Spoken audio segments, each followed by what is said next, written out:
My name is Daniel, and last summer, I took a part-time job watching over an old lighthouse on a small island. It was supposed to be easy money. Just keep the light running and write in the logbook. The first 2 nights were quiet. The sea was calm, and the air smelled of salt. But on the 3rd night, I noticed something strange. Instead of the usual white light, the beam from the lighthouse turned red. I didn't touch anything. It just changed on its own. I checked the lamp room, but everything looked normal. The machinery hummed like always. I wrote it in the logbook and went back to bed. At around 2 a.m., I woke up to tapping sounds on my window. When I looked out, I saw 3 figures standing on the rocks near the shore. They were all wearing long coats, and their faces were hidden under hats. The red light from the lighthouse shone over them, and I swear their shadows stretched across the water, far longer than they should. I shouted, "Who's there?" But they didn't move. I decided not to go outside. The next morning, I searched the rocks. No footprints, no boat, nothing. That night, the light turned red again, and this time, I heard whispering from inside the walls of the lighthouse. It was faint at first, like wind, but then it became clearer. "Let us in, let us in." I stayed in the lantern room, keeping the door locked. The whispering got louder until I felt it right behind me. When I turned around, no one was there, but the glass of the lamp showed 3 reflections standing beside me. I ran downstairs, heart pounding. I spent the rest of the night in the storage room with the door bolted. When morning came, the light was white again. I almost convinced myself it was just a dream. But on my last night on the island, I checked the logbook left by the last keeper. The last entry, written in shaky handwriting, read, "The red light comes for 3 nights. On the 3rd, they take the keeper." It was my 3rd red light night.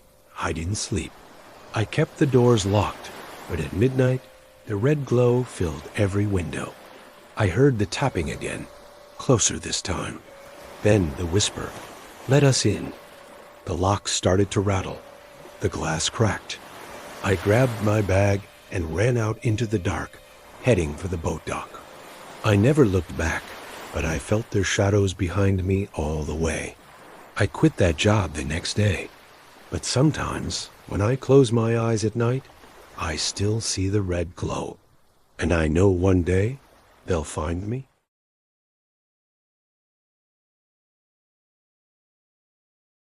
I have worked as a lighthouse keeper for 5 years.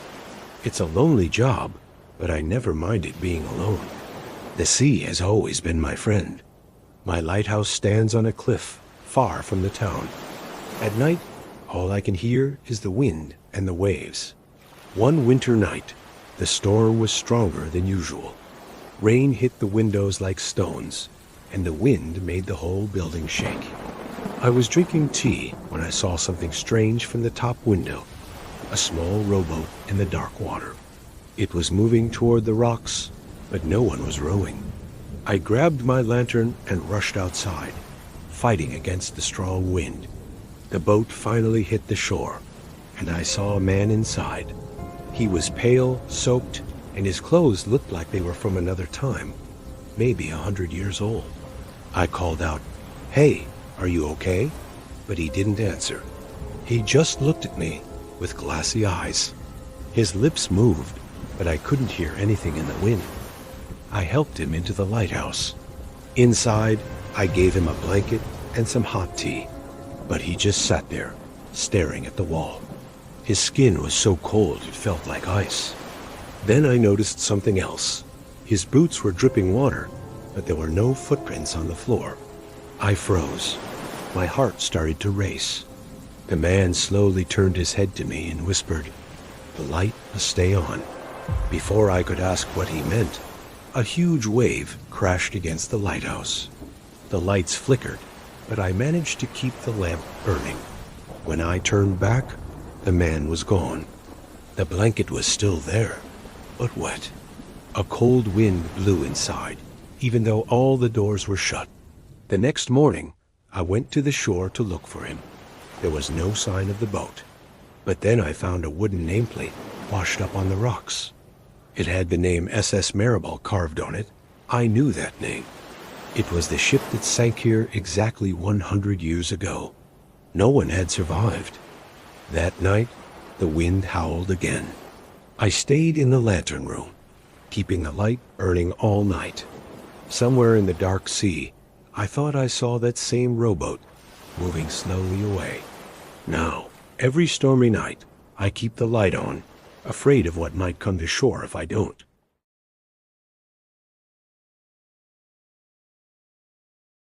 I'm John, and I live in a little town by the sea called Port Harbor. I'm the guy who takes care of the lighthouse, and I make sure the ships don't crash into the rocks at night.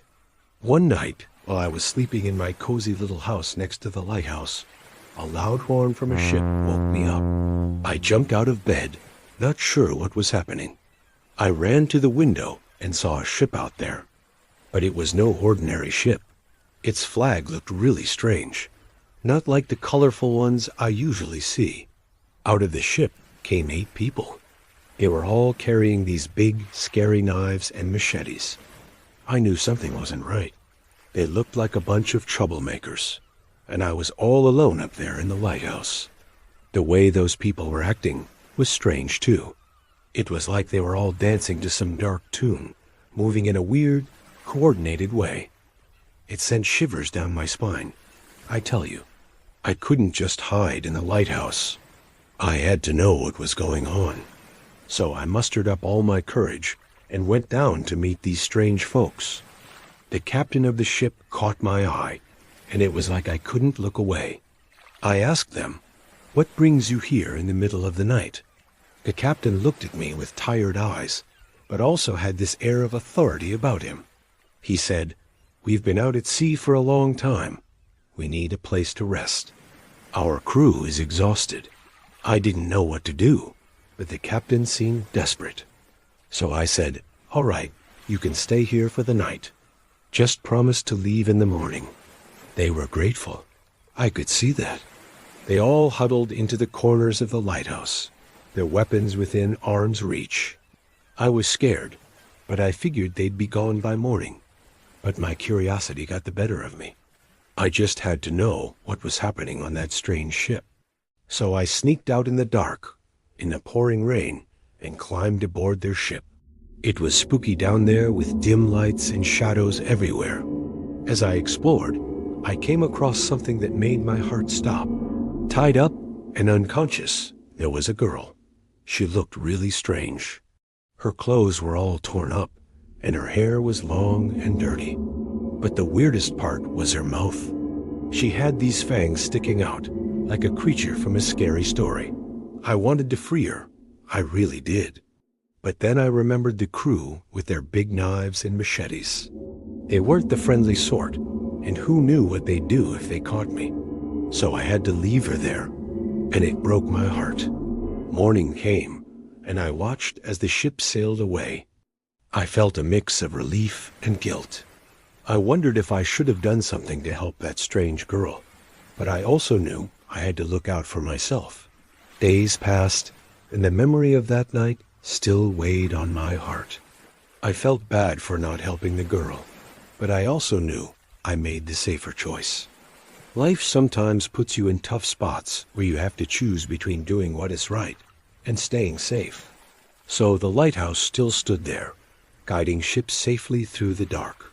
But deep inside, I carried the secret of that strange night, a reminder of how complicated it can be to do the right thing when the world is a strange and unpredictable place.